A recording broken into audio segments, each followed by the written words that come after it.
Okay, and my last one, the last one for the evening, Alex Weimer. There's Alex. Alex is a third grader at Thornell Road, and he was nominated by Mrs. Kim Hill, to whom it may concern.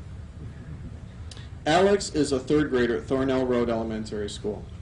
From the time that we met Alex a few years ago, Mr. Bishoping and I remember him as that cute little guy that would come in the gym with a smile and always did what we asked of him.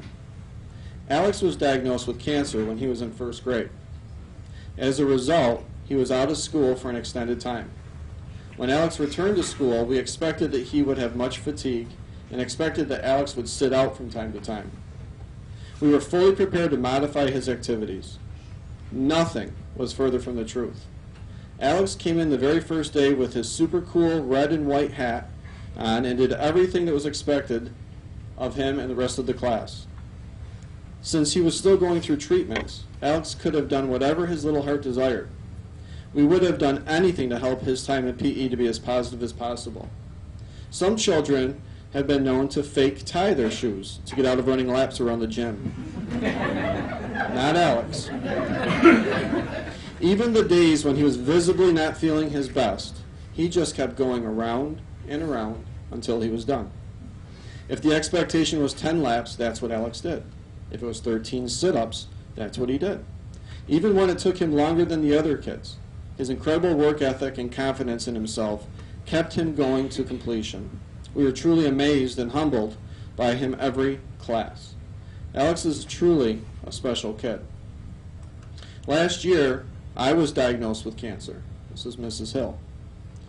And this is when Alex became all the more special to me.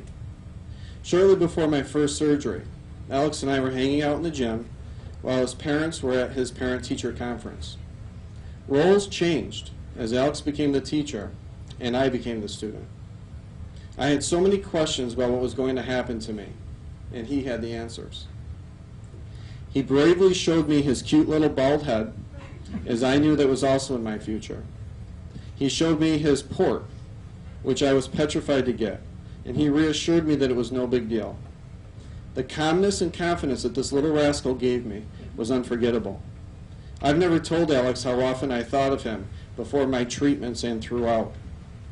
Without being anywhere near me, he gave me strength. When I was having a bad day or I was afraid of something, I would remember how hard he worked every day in the gym, and if he could do it, so I could do it.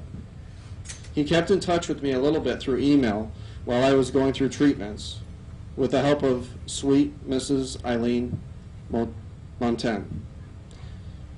She also arranged for us to go out to lunch and play a round of miniature golf, which Alex showed his very funny, feisty, and competitive side. After my hair fell out, I came to school, and we took the coolest picture of the two of us, as bald as Mr. Bishoping.